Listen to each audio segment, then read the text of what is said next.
का स्वागत करें। श्री SK महाराज सर जी।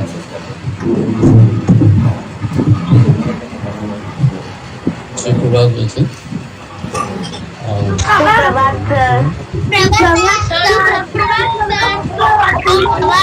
सुप्रभात आज एक दिवसीय खेलकूद जो प्रोग्राम में आज हमारा ऑनर मुख्य अतिथि हमारे साथ आज जुड़े रहे हैं। तो डॉक्टर आशुतोष पांडे, पूर्वतन हेल्थ अध्यापक इतिहास का, मैं इसको हार्दिक स्वागत करता हूँ क्योंकि आप हमारे साथ जुड़े रहें और कुछ उत्साहपूर्ण वार्ता प्रवाह करें। धन्यवाद सर। धन्यवाद सर। और हम बच्चों, हम पूरे विद्यालय परिवार की तरफ से प्राचार्य जी ने स्वागत किया डॉक्टर आशुतोष पांडे सर का। अब मैं समय को ध्यान में रखते हुए इस कार्यक्रम की कड़ी को आगे बढ़ाते हैं और डॉक्टर आशुतोष पांडे सर से निवेदन करते हैं कि राष्ट्रीय खेल दिवस के ऊपर वो अपने विचार प्रस्तुत करें जिससे कि हमारे बच्चे लाभान्वित हो सकें। डॉक्टर आशुतोष पांडे जी।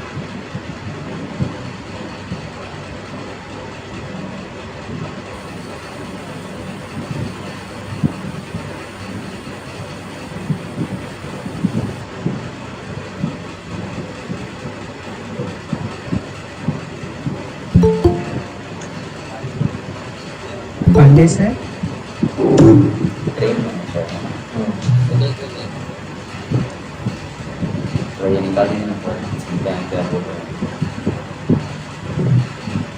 पांडे सर आवाज जा रही है?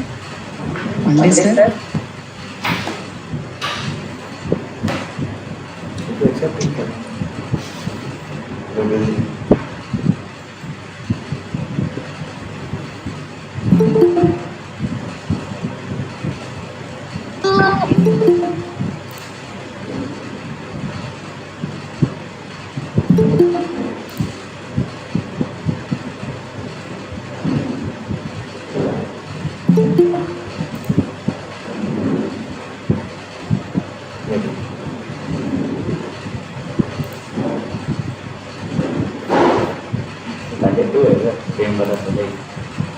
बैकग्राउंड चेंज करके मजे ले रहे हैं सर। हाँ बच्चों, शायद कुछ नेटवर्क इश्यू है सर के, ये कॉल आया था। इसके लिए हम आगे बढ़ाते हैं और सर जैसे जुड़ेंगे हम उनका विचार राष्ट्रीय खेल उत्सव पर सुनेंगे। तो इस कड़ी को समय को ध्यान में रखते हुए हम कार्यक्रम को आगे बढ़ाते हैं और विद्यालय के ही पुस्तकालय अध्यक्ष श्रीमान श्वेताराम चौधरी जी से निवेदन करेंगे कि आप आइए और इस मेजर ध्यानचंद जी के ऊपर कुछ विचारों से बच्चों को अभिभूत कीजिए। श्री श्वेताराम चौधरी जी।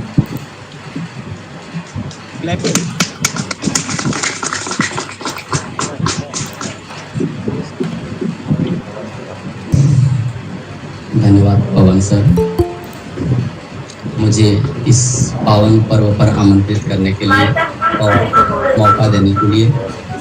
जब हम किसी के बारे में बात कर रहे हैं और यदि किसी महान व्यक्ति के बारे में कुछ बोलने जा रहे हैं, हृदय में धड़कन हो, जुबान पे शब्द न हो और आंखों पे यदि आंसू आ जाएं, इसी से ही समझ जाना चाहिए कि वो शख्स कितनी महान थे, कितनी विशिष्ट थे। और एक बात कही जाती है कि जो शख्स जितने महान होते हैं उनके साथ उतनी ही ज़्यादा किंवदंतियाँ जुड़ी होती है। तो हमारे देश में एक ऐसे शख्स पैदा हुए थे। हमारा देश जो है खेल के लिए भले ही पिछड़ा हुआ है, लेकिन एक ऐसा दौर था और ऐसा एक शख्स था जिसकी पहचान की कोई दो राय नहीं है। सिर्फ आप इतना ही बोल दीजिए हॉकी का लीजेंड्स या हॉकी का जादूगर कौन था। पूरी दुनिया की आंखों में एक ही व्यक्ति की छाया प्रतिभूत होती है। तो उन किंवदंती पुरुष कौन थे ये मैं और नहीं बताऊंगा, ये सभी आप लोग जरूर समझ गए होंगे। वो और कोई नहीं थे, हमारे ही देश के एक महान हॉकी के खिलाड़ी थे मेजर ध्यानचंद जी। उनके बारे में बहुत किंवदंतियां जुड़ी हुई हैं, कुछ सच हैं कुछ झूठे भी हो सकते हैं, क्योंकि किंवदंतियां हमेशा सच नहीं होते हैं। तो जब वो हॉलैंड में थे तो उनके हॉकी को तोड़ के देखा गया था कि उनके हॉकी में कहीं चुंबक तो लगा नहीं है। जब वो जापान के दौरे में गए थे तो उनके हॉकी स्टिक्स को चेक किया गया था कि उसमें कोई गोंद तो लगा नहीं है। हम ये जानते हैं हॉकी की बॉल जो होती है वो आयरन की बॉल नहीं होती है, लेकिन फिर भी लोग सोचते थे कि वो इतने ज्यादा समय तक बॉल को कैसे अपने पास रख पाते हैं। ड्रिबलिंग करते हैं, ड्रिबलिंग मतलब हॉकी में दूसरे प्लेयर्स को छकाते हुए बॉल को अपने पास रखते हुए दूसरे प्लेयर को छकाते हुए दूसरे टीम की गोल पोस्ट तक ले जाना। तो ये जो कला में महारत थी, इस कला के कारण उन्हें दूसरों से महान बनाता था।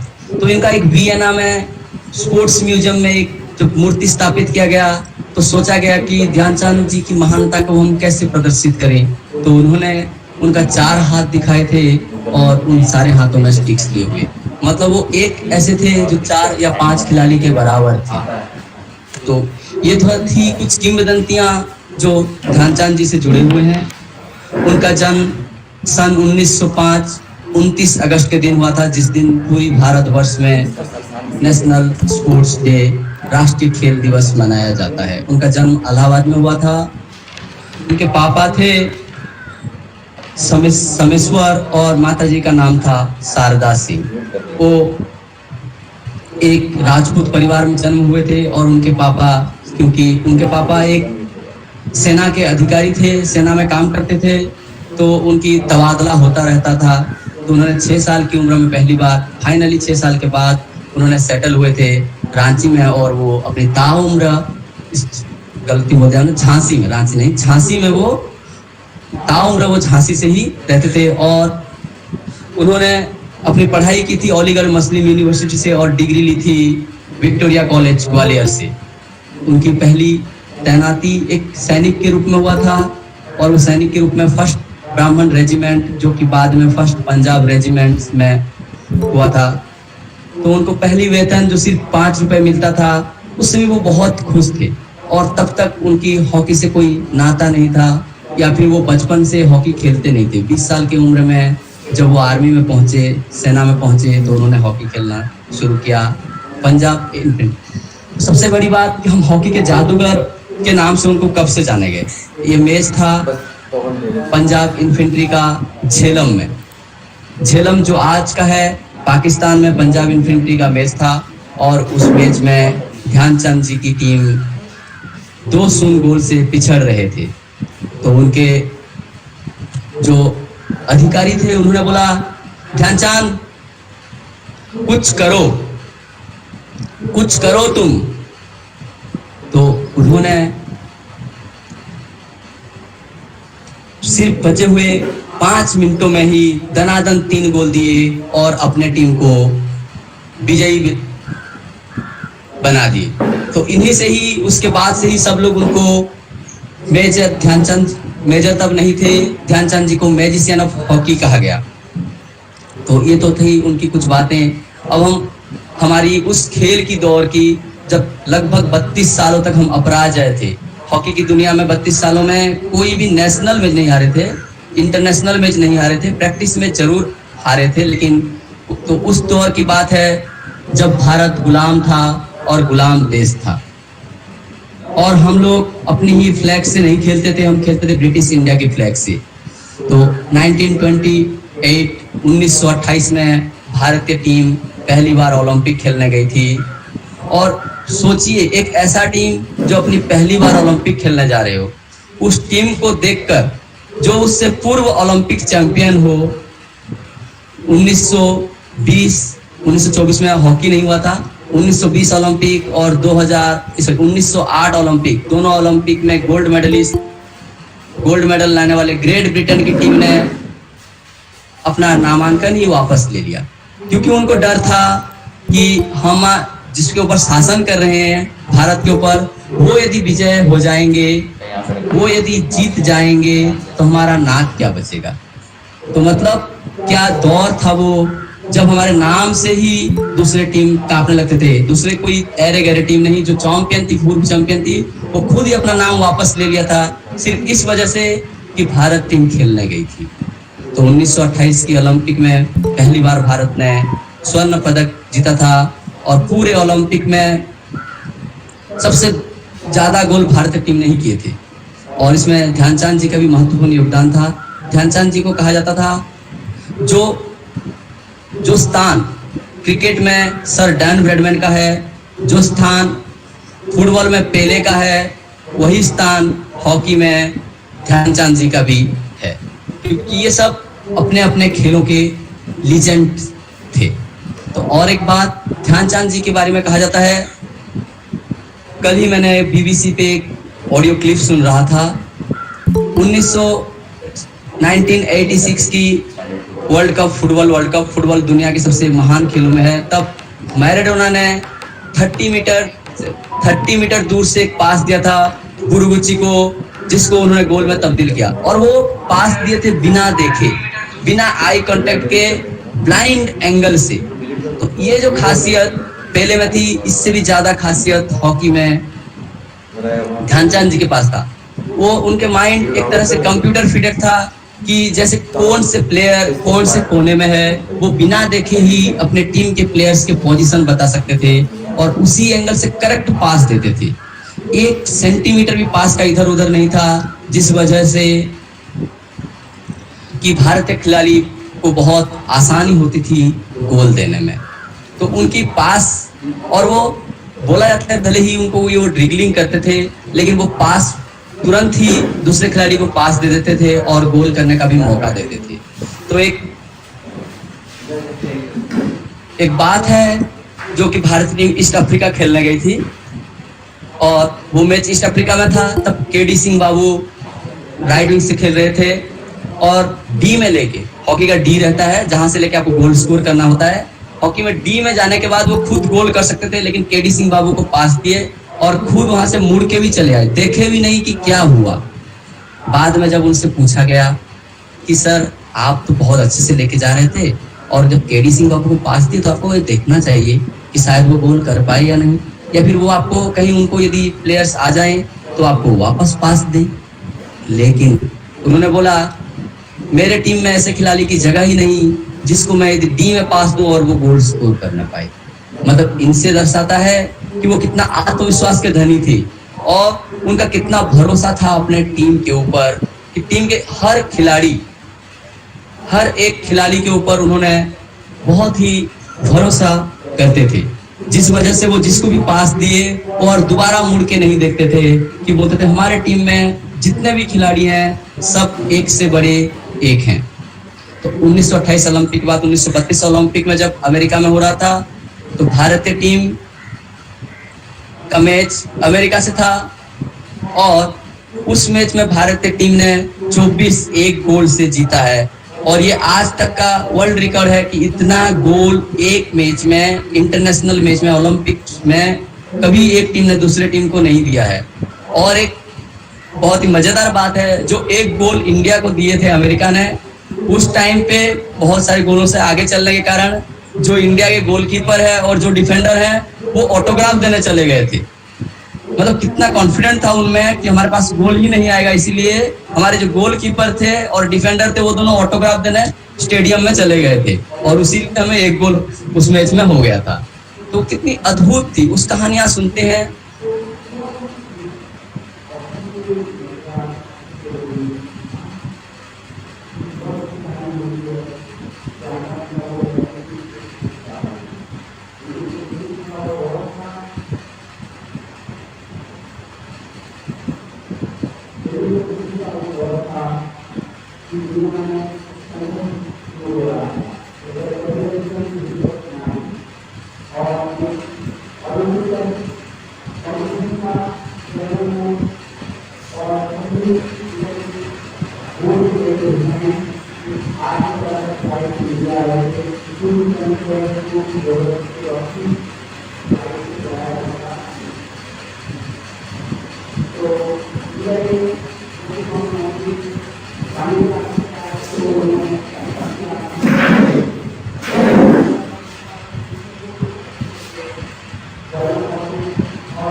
आपका कैमरा मिल जाए नेटवर्क में, आप अपने कैमरा देखते हैं।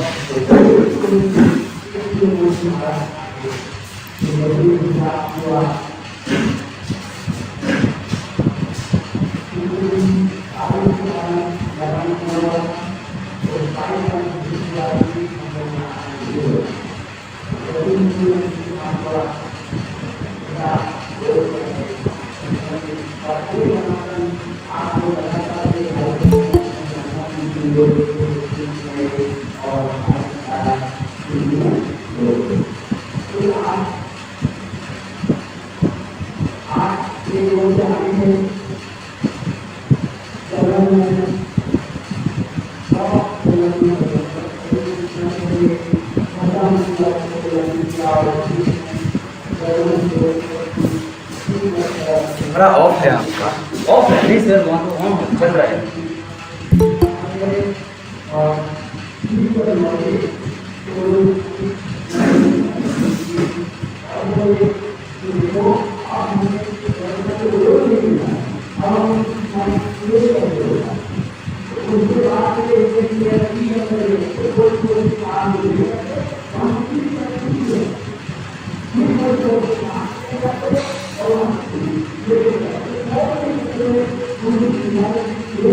है हम जैसे लगता था कि वो हम तुम्हारी टीम के साथ नहीं खेल रहे, कोई बच्चों के साथ खेल रहे हैं।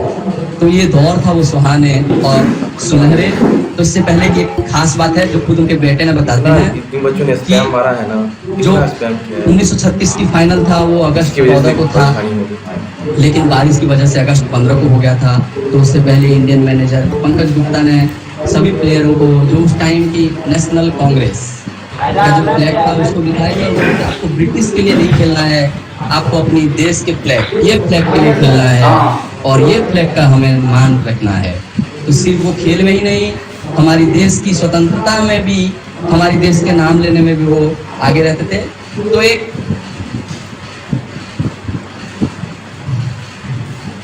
छोटी सी बात के साथ मैं आपको अपना ध्यानचंद जी के बारे में एक किस्से के साथ मैं बंद करूंगा। वो किस्सा था के.एन. सहगल के नाम आप लोग सुने होंगे, एक महान संगीतकार थे। के.एन. सहगल और पृथ्वीराज कपूर जी के साथ जुड़ा हुआ है।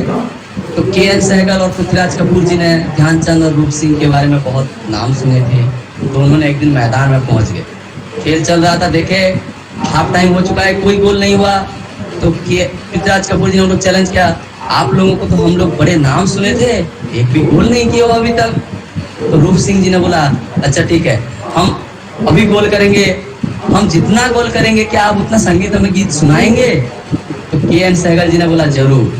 उसके बाद 15 मिनट के अंदर ही दनादन दोनों भाइयों ने 14 गोल कर दी। तो ये थी उनकी खासियत। और फिर बाद में के.एन. सहगल जी ने भी उनको 14 गाने लगातार सुनाए थे। और सबसे बड़ी बात उस समय यदि हॉकी की कहें तो उनकी अंतिम लाइन में कहकर विदा करूंगा, उनके लिए वो बोलते थे कि मेरे लिए बेस्ट मैच जो है वो कोई इंटरनेशनल मैच नहीं था, वो हमारे जो स्टेट्स के बीच मैच होता था वो मेरे लिए सबसे बेस्ट होता था। यानी वो ज़्यादा कॉम्पिटिशन्स का होता था, हमारे इंटरनेशनल मैच से तो ज़्यादा मायने रखते थे कि हम जो अपने आप में प्रैक्टिस करते थे वो ज़्यादा मुश्किल भरा होता था। तो मैं इसी के साथ ही अपनी वक्तव्य रखता हूँ और उम्मीद रखता हूँ कि आगे जिस तरह से पुराने दिनों में हमारे बीच हॉकी का खेल प्रसिद्ध था, आगे भी इस बार के ओलंपिक में ब्रॉन्ज मेडल के बाद हॉकी की पुनरुद्धार होने जैसे लग रहा है। तो आप सभी लोग भी हॉकी के प्रति आग्रह रखोगे, उसको देखोगे, समझोगे, उसको जानने की कोशिश करोगे। धन्यवाद। जय हिंद, जय भारत। बहुत बढ़िया सर। हमारे शिक्षक साथी गण में अगर स्पोर्ट्स के विषय में कोई विशेष रुचि रखता है तो सर अव्वल नंबर पे हैं, पूरा अपडेट रहते हैं स्पोर्ट्स में क्या हो रहा है, कौन सा गेम हो रहा है, कहाँ पे हुआ है, बहुत अपडेट रहते हैं सर और बहुत अच्छी जानकारी दी है सर। और अगर सर जो जानकारी देते हैं अगर उसमें किस्से ना हो तो मजा आता। सर जरूर एक कहानी या स्टोरी सुनाते हैं जो कि हम पहले सुने नहीं रहते हैं। बहुत अच्छा लगा, 14 गोल उन्होंने किया और उनको गाना सुनाना पड़ा होगा उस समय। तो धन्यवाद सर, बहुत अच्छा सर। इस कार्यक्रम को आगे बढ़ाते हुए मैं डॉक्टर आशुतोष पांडे सर को आमंत्रित करना चाहूँगा। सर आप हमसे अब जुड़ पाए हैं, क्या मेरी आवाज़ आपके पास जा रही है sir? Doctor Ashutosh Pandey sir, sir आप अनम्यूट करके बोलिए, आप म्यूट हैं।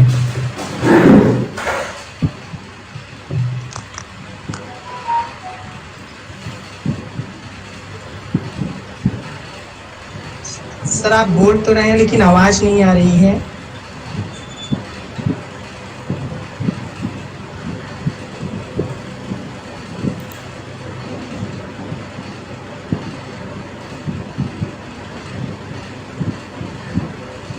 पांडे सर आपको मेरी आवाज जा रही है? आप थोड़ा मैसेज कीजिए गूगल मीट में।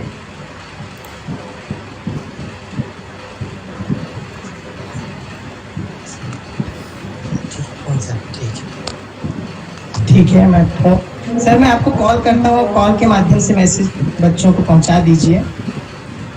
कुछ शायद नेटवर्क इश्यू है सर के मोबाइल में, फिर से हो गया। तो सारे बच्चे वेट कीजिए।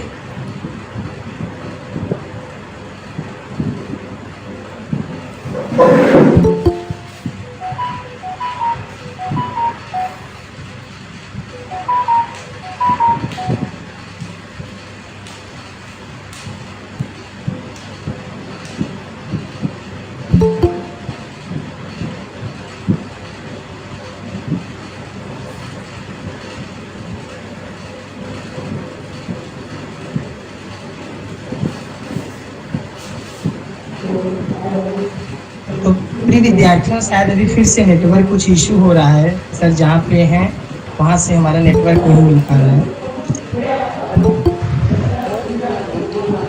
तो मैं दीपक सर से निवेदन करना चाहूँगा कि 2 बच्चों का हमारे पास वीडियो प्राप्त हुआ है जो कि राष्ट्रीय खेल दिवस पे उन्होंने अपना विचार प्रस्तुत किया है। तो दीपक सर से निवेदन है कि आप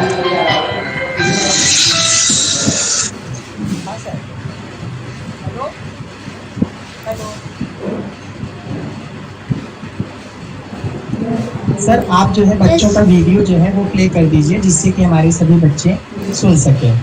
Shri Deepak Kumar sir ji. Hello hi.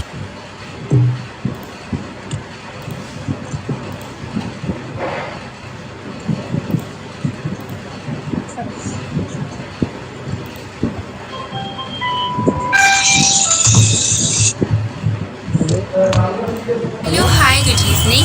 Myself Umarani Panda of class 8 is here to say something about COVID-19 fitness at home a feedback.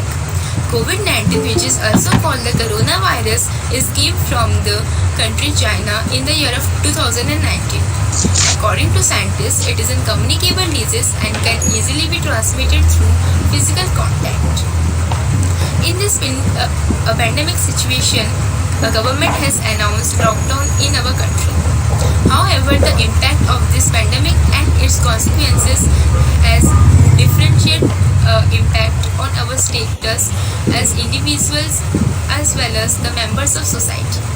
But many of the people had adopted working from home, homeschooling their children, and ordering food via Instacart. By research has highlighted that the impact on psychological well-being people has been most exposed, including the children, the students of college, and the medical workers, and those people who were likely to develop anxiety and the depression and other symptoms of distress.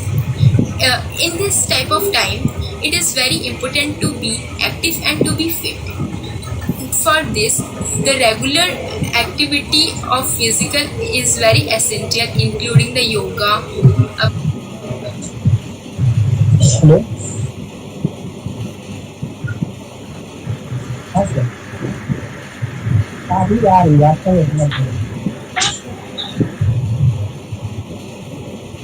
चलिए कोई बात नहीं, आप message दे दीजिए, नहीं तो आप call करके मैसेज कर दीजिए, बोल दीजिए। ठीक है, मुझे वीडियो कॉल नहीं, मुझे आइडियो कॉल चाहिए, आप बोलिए, आप माइक में बचिए।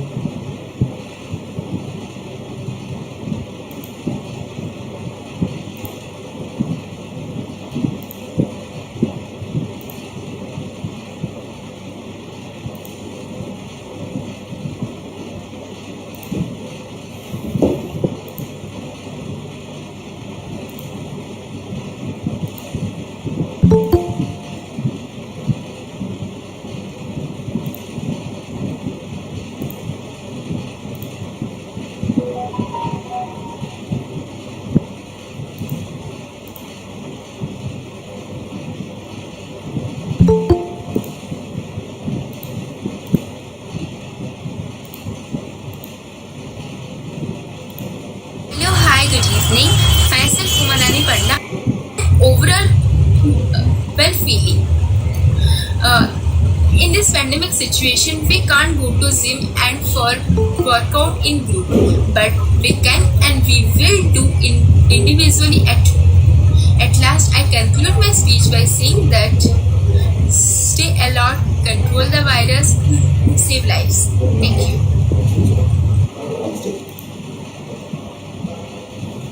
So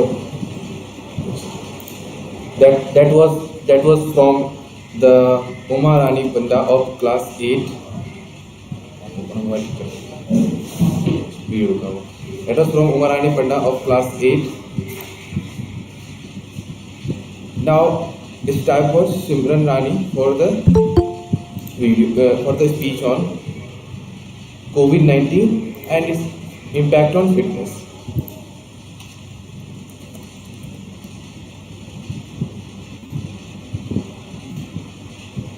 Respected sir and madam. Present this from here. Respected sir and madam.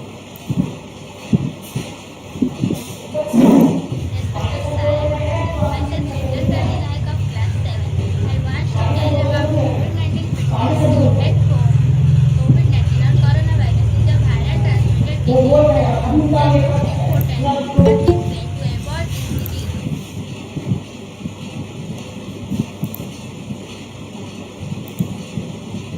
Just a second, Pandey sir has come live, I suppose.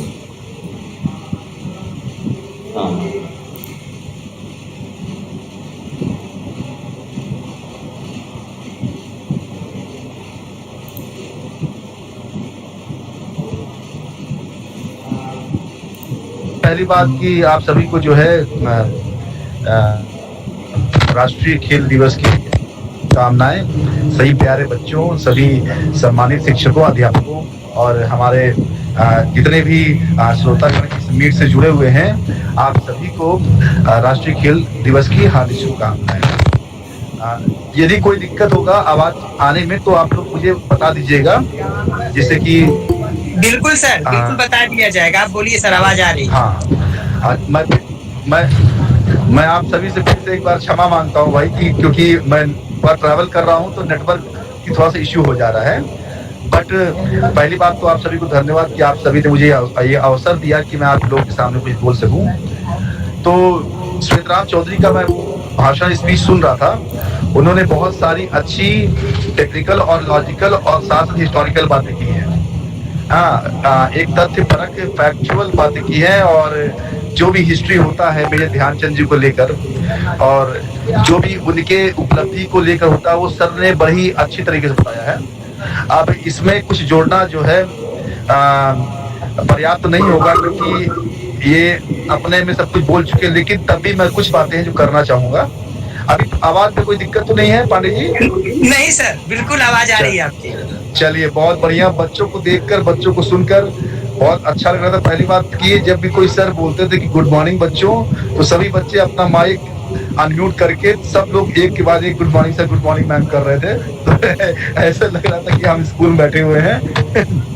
तो अब बात करते हैं मेजर ध्यानचंद के ऊपर। तो बच्चों, आप सभी जानते हो यह इस प्रकार के अवसर और इस प्रकार की जो भी गतिविधियां विद्यालयों में कराई जाती हैं, उसका मुख्य उद्देश्य यही होता है कि आप लोगों को इन सब चीजों से अवगत कराना, आप लोगों को ये जानकारी देना कि किस दिन क्या होता है, किस इस अवसर पर क्या मनाया जाता है। तो इसी प्रकार से राष्ट्रीय खेल दिवस जो है ये मेजर ध्यानचंद जी के जन्म उत्सव, जन्म दिवस के रूप में मनाया जाता है। 29 अगस्त 1905 को मेजर ध्यानचंद जी का जन्म हुआ था प्रयागराज में, ये इलाहाबाद के हैं।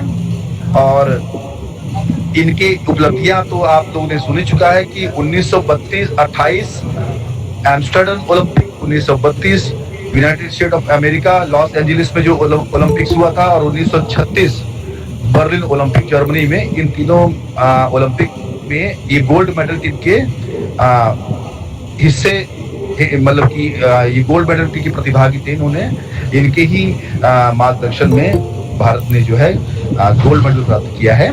और ओलंपिक में यह हमारा हॉकी को जहाँ तक देखा जाए तो हॉकी का इतिहास बहुत ही स्वर्णिम रहा है। 1928 से लेकर 1980 तक लगातार भारत ने जो है पदक प्राप्त किए हैं, और अभी तक भारत के कुल 8 स्वर्ण पदक हैं। और इस साल आप जानते भी हैं कि पुरुष टीम जो है टोक्यो ओलंपिक 2020 में पुरुष टीम ने ब्रॉन्ज मेडल जीता है। 41 साल बाद ये अवसर प्राप्त हुआ है कि हम सभी जो है इस महान उपलब्धि के साक्षी बन पाए हैं। तो बहुत ही अच्छा लगा। और अब एक बात और मैं आपको बता दूं कि मेजर किसी भी बड़े खिलाड़ी को याद करने के लिए उसके जन्मदिन को ये विशेष रूप से मनाया जाता है, किसी बड़े व्यक्तित्व को, ताकि सभी आने वाली पीढ़ियां दर पीढ़ियां उनको याद कर सके। तो मेजर ध्यानचंद को हॉकी का जादूगर कहा जाता था, विजार्ड ऑफ हॉकी। जादूगर इसलिए कहा जाता था, जादूगर कौन होता है? जो कि कुछ भी करे, आपकी आंखों के सामने पलक झपकते ही क्षण भर में चीजें बदल जाती हैं, है ना। तो मेजर ध्यानचंद इस प्रकार के जादूगर थे कि वो उनके हॉकी स्टिक में जब वो बॉल अपना ड्रिबल करते थे, बॉल लेकर जाते थे, तो ऐसे होता था जैसे कि बॉल जो है हॉकी स्टिक से चिपक गई है। मीन्स इतनी कंट्रोलिंग। आवाज आ रही है मेरी? सुन पा रहे हैं आप लोग? बिल्कुल सर, बिल्कुल। चलिए, बहुत अच्छी बात है। तो इतनी अच्छी इनकी बॉल कंट्रोलिंग थी, अपने हॉकी स्टिक से बॉल को इतने अच्छे से ड्रिबल करते थे, इतने अच्छे से पासेस करते थे, इतने अच्छे से बॉल कंट्रोल करते थे कि अगर इनके पास बॉल आती थी तो जब ये चाहते तभी बॉल इनसे दूर जाती थी, यानी कि अपने साथी खिलाड़ी को पास दे सकते थे। तो 1936 बर्लिन ओलंपिक जर्मनी की बात हमने कही है। बहुत ही इंटरेस्टिंग ओलंपिक था। श्वेतराम चौधरी सर ने बताया कि पहला मैच जर्मन से इंडिया हार गई थी, उसके बाद फाइनल मैच जर्मनी से हुआ था। हिटलर यह मैच देख रहे थे। हिटलर आप सभी लोग जानते नहीं होंगे, हिटलर कौन थे? Yes sir. हिटलर कौन थे जानते होंगे, नाम ही काफी है, हिटलर का नाम लेते ही एक तानाशाह का जो है एक प्रतिबिंब, इमेज सामने आती है। तो अब उनका ये मानना था कि जो वो बोल दे, जो कर दे और कह दे वही सही होता था। तानाशाह का मतलब यही होता है कि जो हमने कहा वही, इसको ऑटोक्रेटिक भी बोलते हैं। मैं स्वयं से निर्णय लेने वाला, किसी और की बातों को ध्यान न देने वाला, जो स्वयं अपना निर्णय लेता है। हिटलर उस समय बहुत ही ज्यादा जो है अपने रुआब में था, जर्मनी का तानाशाह था। तो उसने भारत के मेजर ध्यान, जब भारत ने जर्मनी को फाइनल्स में हरा दिया तो उसने मेजर ध्यानचंद, क्योंकि मेजर ध्यानचंद का खेल इतना अद्भुत था, अभूतपूर्व था, जिसे आप भूल नहीं सकते हैं। तो उनके ख्याल खेल को देखकर उन्होंने एक ऑफर दिया, एक प्रपोजल दिया मेजर ध्यानचंद को कि आप हमारी टीम से खेलें, आप जर्मनी के लिए खेलें और जो भी आप चाहेंगे, आर्मी में जो भी पद चाहेंगे, जिस प्रकार की आप सुविधा चाहेंगे आपको किया जाएगा।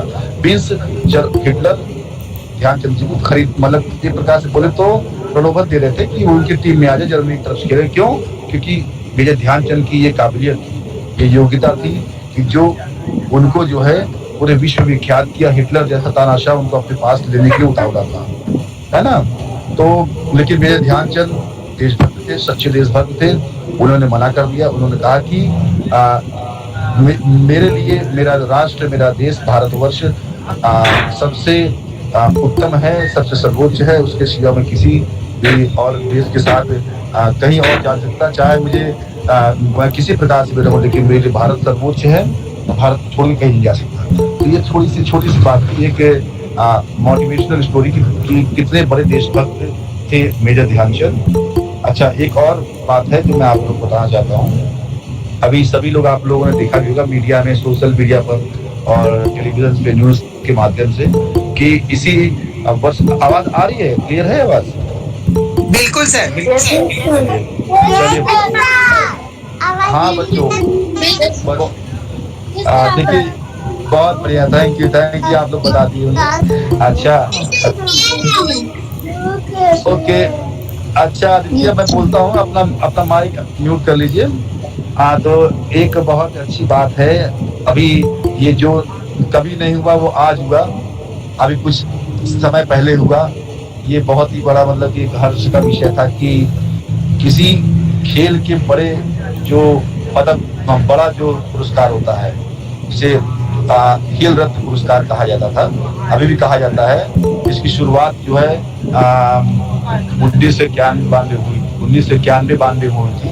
राजीव गांधी खेल रत्न पुरस्कार, जो कि ऐसे खिलाड़ियों को दिया जाता था जो अपने खेल के माध्यम से अपने भारतवर्ष का नाम अंतर्राष्ट्रीय धरातल पर, इंटरनेशनल सिनेरियो पर, प्लेटफॉर्म पर रखते हैं, ऊंचा करते हैं, अपने खेल से अपने देश का नाम रोशन करते हैं। ऐसे खिलाड़ियों को यह राजीव गांधी खेल रत्न पुरस्कार दिया जाता है।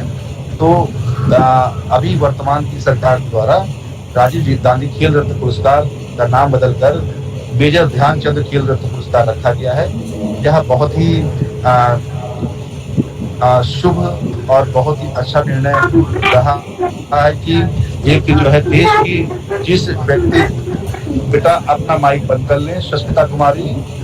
हाँ, तो जो भी एक खिलाड़ी जिसने अपने देश के लिए इतना कुछ किया, जिसने किसी प्रकार के प्रलोभन में नहीं आया, अब वह उसको सच्ची श्रद्धांजलि है।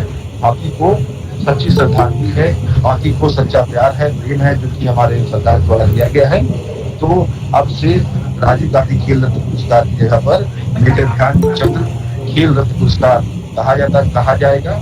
और इसे जो है प्रतिवर्ष जो है सर्वोत्तम खिलाड़ी जो कि अपने क्षेत्र में सर्वोच्च प्रदर्शन करते हैं, उन्हें प्रदान किया जाता है। इसकी धनराशि जो आप बता दें, पहले 7.5 लाख रुपए हुआ करता था, अब वो धनराशि बढ़कर 25 लाख रुपए हो गई। तो इस प्रकार से खेल को बढ़ावा देने के लिए बहुत अच्छे काम किए जा रहे हैं। तो अब 25 लाख जब किसी खिलाड़ी को मिलता है तो उसको एक खुशी होती है कि हाँ, मैंने कुछ अचीव किया है। और पैसे सब कुछ नहीं होता है, मान सम्मान भी बहुत बड़ी बात होती है। तो हम आज मेजर ध्यानचंद जी के जन्म दिवस के अवसर पर 29 अगस्त को राष्ट्रीय खेल दिवस मना रहे हैं। और आप सभी से मेरी जो है रिक्वेस्ट है, प्यारे बच्चों और साथ में उनके जो है सम्मानित शिक्षकों से भी, कि आप सभी खेल को, स्पोर्ट्स को, फिजिकल एक्टिविटी को अपनी दिनचर्या में इंक्लूड करें, हमेशा बना के रखें, क्योंकि एक स्वस्थ शरीर में ही स्वस्थ मस्तिष्क का वास होता है। ये आप सभी जानते हैं कि अरस्तु द्वारा लिखा गया, उसने कहा था कि अगर स्वस्थ शरीर है तभी आपका स्वस्थ मस्तिष्क उस पर रहेगा। खेलना कूदना बहुत जरूरी है। पढ़ोगे लिखोगे बनोगे नवाब, और खेलोगे कूदोगे तो बनोगे लाजवाब।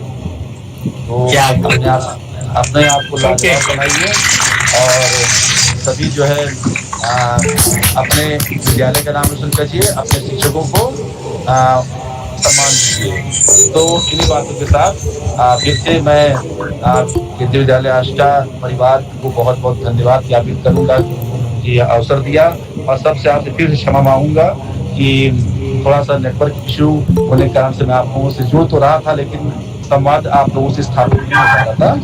तो thank you very much for giving me this opportunity, and wish you all a very good luck and bright future for the teachers and students of this school. And thank you very much, Pandey ji. आप कोई सी बात कर ले तो तारीफ किसी के मुंह पे करना अच्छी बात नहीं होती है, लड़का बिगड़ जाता है, ऐसा लोग कहते हैं, बचपन से सुनते आ रहे हैं, है ना। तो बच्चों को भी कभी तारीफ नहीं करना चाहिए। तो लेकिन जो है संचालन जो आपका है, माननीय संचालन, और बहुत ही सुंदर रहा है, सुंदर है। अब किसी प्रकार की गतिविधि होती तो आप बहुत बढ़ चढ़ के भाग लेते हैं। महाराज सर हमारे जो है काफी एक्टिव पर्सनालिटी है इस छोटी सी उम्र में, और इनको जो है बहुत सारी जिम्मेदारियां दे दी गई हैं। बेचारे योग्य तभी उनको ये सत्कार दिया जा रहा है। तो महाराज सर को बहुत बहुत धन्यवाद। अन्यथा बातों को मत लीजिएगा, आप सभी बहुत अच्छे कार्य कर रहे हैं अपने विद्यालय के लिए। दीपक सर और श्वेतराम चौधरी सर बहुत अच्छे रिसर्चर हैं। जब भी कुछ होता है तो उनको बहुत अच्छे से रिसर्च करके किसी चीज पर सामने आते हैं और बहुत अच्छी अच्छी बातें बताते हैं बच्चों को, जिससे बच्चे फलीभूत लाभान्वित होते हैं। तो सभी टीचरों का बहुत बहुत धन्यवाद, और मैं चाहूंगा कि ऐसे जो है आप लोग कार्यक्रम आयोजित करते रहें और इसी प्रकार से बच्चों को उत्साहवर्धन करते रहें, और खेल कूद के बच्चों को पार्टिसिपेट कराएं और उनको खूब फिजिकल एक्टिविटी कराएं। बहुत बहुत धन्यवाद। आप सभी का दिन शुभ हो और आप सभी की भविष्य की मंगल कामना। धन्यवाद। धन्यवाद पांडे जी, आपने अपने आप वाणी को धन्यवाद सर। केंद्रीय विद्यालय आस्था परिवार की तरफ से धन्यवाद ज्ञापन देने पवन कुमार प्राथमिक शिक्षक इस कार्यक्रम में उपस्थित, जो इस कार्यक्रम के केंद्र बिंदु हैं, हमारे विद्यार्थी जन और उनसे जुड़े हुए उनके माता पिता अभिभावक जन, मैं आपका हार्दिक स्वागत करता हूं कि आप आए और इस कार्यक्रम को सुचारू रूप में सफल बनाने में सहयोग दिए। और साथ ही साथ विशिष्ट अतिथि डॉक्टर आशुतोष पांडे सर, जो केंद्रीय विद्यालय आस्का के भूतपूर्व शारीरिक शिक्षक, आप सर अपना अमूल्य समय दिए और ऑफिस के काम के साथ रास्ते में ही समय निकाल करके बच्चों से जुड़ने का प्रयास किए सर। इसके लिए केंद्रीय विद्यालय परिवार आस्का परिवार आपका आभार व्यक्त करता है कि आपका आशीर्वाद बच्चों पे बना रहे सर, और आपका आशीर्वाद से ही आज नहीं तो कल बच्चे जो स्पोर्ट्स में बच्चे आगे गए थे, जब आप यहाँ पे थे नेशनल गए थे, और भी बच्चे आगे जाएं सर, ये आशीर्वाद की मैं प्रार्थना विद्यालय परिवार की तरफ से आपसे करता हूँ। और उम्मीद है इस समय कम से कम 300-400 बच्चे ऑनलाइन जुड़े हैं यूट्यूब लाइव के माध्यम से। वो बच्चे आपके भाषण से वो अनुभूत हो पाए होंगे और वो जरूर उनके अंदर एक ध्यानचंद के बारे में नई जानकारी मिली है, बहुत सारी चीजें। इसके लिए हम आपको बहुत बहुत धन्यवाद देते हैं सर, और आशीर्वाद की प्रार्थना करते हैं कि आपका आशीर्वाद केंद्रीय विद्यालय आस्का के बच्चों पर बना रहे। और साथ ही साथ टेक्निकल रूप से सपोर्ट करने वाले श्री आनंद कुमार प्रसाद जी और श्री दीपक कुमार जी को मैं धन्यवाद ज्ञापन करना चाहूंगा आस्का परिवार की तरफ से कि आपने ऑनलाइन के माध्यम से बच्चों तक यह गतिविधि पहुंचाई जो कि सक्षम नहीं हो सकता था। और इसके साथ ही साथ हमारे केंद्रीय विद्यालय आस्था के समस्त अध्यापकगण और विशेष रूप से श्री श्वेत राम चौधरी जी को, सर आप जब किसी विषय में होता है तो आप बहुत अच्छे अच्छे तथ्य लाते हैं। बच्चे ही नहीं, हम भी सीखते हैं। एक लर्नर के तौर पर, एक सीखने जिज्ञासु के तौर पर हमें भी बहुत सारी कहानियां, स्टोरी पता चलती रहती है। इसलिए विद्यालय परिवार की तरफ से सर हम आपको तहे दिल से धन्यवाद देते हैं।